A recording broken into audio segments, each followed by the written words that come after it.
Hey, it's Tony Robbins. Welcome back to the Tony Robbins podcast. Today, I have a unique privilege and pleasure, and that is to bring you a conversation with a personal hero to me, as well as millions of people around the world. This is a man who's very humble. He started as a golf caddy, if you can imagine, and became the most successful hedge fund manager in history, returning investors more than $50 billion in returns. But he's also an unbelievable entrepreneur, and so many of you out there are entrepreneurs. One of the most successful companies in history. He started Bridgewater in a 2-bedroom apartment at the age of 26, and he's grown that organization to manage almost $235 billion in business. He's also an incredible student of history. He's had a ticket history. He's been a part of that at this stage of his life, but he has a unique vantage point of looking at things differently than most people. And some of you are familiar with the first book that he came out with. I don't know if it was the first, but the first major book for the general population was called Principles. And we've shared that with most of you, showing how important it is. And so today we're going to talk about his new book, and it's called Principles for Dealing with the Changing World Order. It's actually really the understanding of how countries rise and fall and how they succeed and fail and where we are today. This is the book. I want to make sure you all pick it up for sure. And Ray, I just wanted to thank you, first of all, for joining me again. It's great to see you. It's so great to see you too, Tony. You look great, and you're also had a glimpse at your family, and so that brings me a lot of joy. So good to be here. Thank you. I really appreciate it. Listen, this book is extraordinary. 600 pages. You go through 500 years of history to recognize patterns. And I think before we start, if I may, I'll take a minute just to set this up for everybody, because most people that have followed me know that my belief is that power comes to those that can do 3 things. 1, recognize patterns. I don't care if it's in music or it's entertainment or it's in business or it's financial stocks, the financial world. If you can recognize patterns, you can take things that look like chaos and turn it into something that you can predict and begin to perhaps anticipate. And if there's one power in life and in business, it's the power to anticipate. Leaders anticipate. People that lose tend to react. And so we want to see if in this conversation, we can give you a broader picture of where the world is and where America is. And more importantly, the why we are here. Because if you understand the causes, the driving forces that make something happen, you're able to recognize those patterns, but also do the second thing, start to utilize those patterns, i.e. to protect or to grow or to expand. And the greatest masters in certain areas actually develop a third skill, which is the ability to create patterns, new ways to make things happen, to turn things around, to make a change. And Ray, you've done this your entire life. And the patterns that reoccur over and over, we often call cycles. And you're a student of cycles, and one of the things you've done is built principles, these tools that help you recognize these patterns and show you how to really maximize or utilize them.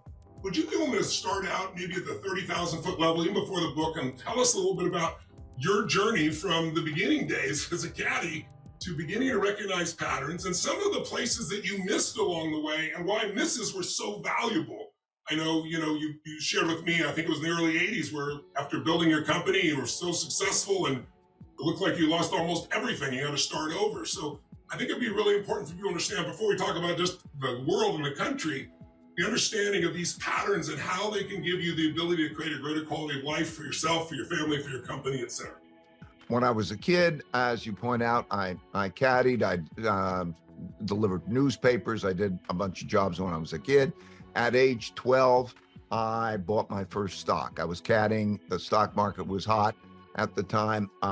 People I caddied for were talking about it. The first stock I bought was a stock by the name of Northeast Airlines. The only criteria I had was that it was selling for less than $5 a share. I figured I could buy more shares, and if it went up, I'd go more money. That was dumb.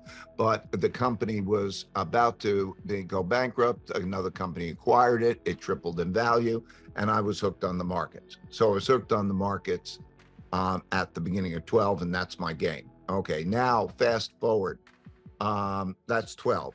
At 22, 10 years later, so 1971, I was following the markets, and between graduating from college and going to graduate school, I was clerking on the floor of the New York Stock Exchange.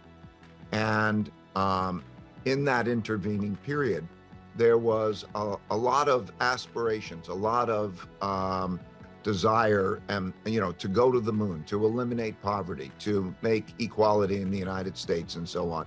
So in that early era, when there was Kennedy, and that made me an optimism. And then, but during that 10 years, The fact is that there was a lot of borrowing of money, a lot of deficits. Back then, gold was money.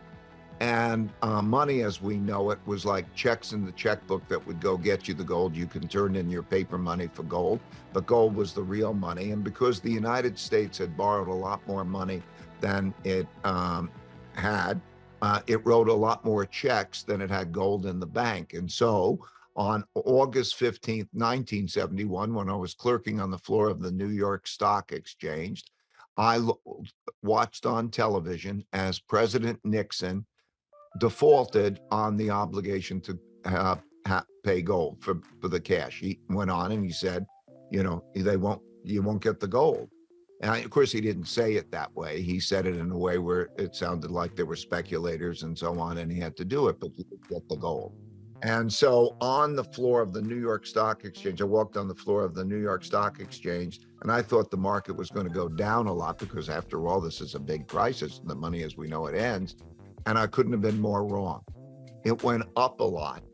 And what happened was I never went through a currency devaluation before because in my lifetime, there was no currency devaluation. So that's the first time it happened. So I went back and I looked in history and I found the exact same thing happened on March 5th, 1933, except rather than the television and Nixon, it was the radio and Roosevelt, and he made the exact same announcement and had the exact same effect.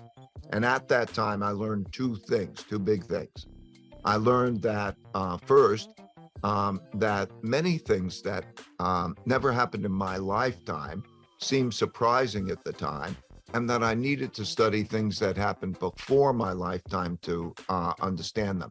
So when certain things are happening, like right now, there are certain things that have never happened in our lifetime before, but happened many times in history. So in order to understand them, just as you said in the beginning, I need to understand the patterns, and even more than the patterns, the cause and effect relationships behind the pattern. So that mistake taught me that I needed to understand history. And each of the mistakes has taught me.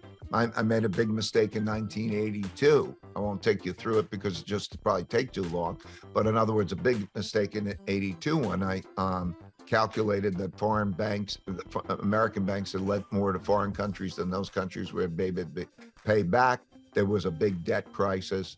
I anticipated this debt crisis, Mexico defaulting, great, okay. But what happened is the economy